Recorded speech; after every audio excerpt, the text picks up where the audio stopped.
Hello అందరికీ, నేనైతే ఈరోజు ఒక 30 ఇయర్స్ బ్యాక్ మెమరీని అయితే మీతో షేర్ చేసుకుందాం అనుకుంటున్నాను. ఇది చూసారు కదా, ఇదంతా కూడా హ్యాండ్మేడ్ కర్టెన్ అండి. అసలు ఒక 30 ఇయర్స్ బ్యాక్ మనకి యూట్యూబ్ అవన్నీ ఎక్కడున్నాయి చెప్పండి. మా మదర్కి అయితే ఇవన్నీ చాలా ఇంట్రెస్ట్.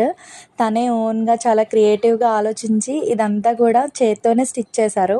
ఇక్కడ చూసారు కదా, మధ్యలో ఒక పైనాపిల్ అండ్ అటు ఇటు 2 ప్యారెట్స్ ఉన్నాయి కదా, ఎక్కడా కూడా షేప్ అనేది ఏమీ షేప్ అవుట్ అవ్వకుండా చాలా బాగా డిజైన్ చేశారు కదా.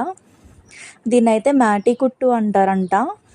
సో ఇదంతా కూడా చేత్తోనే స్టిచ్ చేశారు. ఇలా కర్టెన్ మొత్తం కూడా 4 సైడ్స్ డిజైన్ అండ్ మధ్యలో అయితే పైనాపిల్ అండ్ అటు ఇటు ప్యారెట్స్. చూసారు కదా, చూడడానికి అసలు ఎంత బాగుందో కదా. ఈ వీడియో మీకు నచ్చినట్టయితే లైక్ చేయండి, షేర్ చేయండి, అలాగే మన ఛానల్ని సబ్స్క్రైబ్ చేసుకోండి. Thanks for watching the video.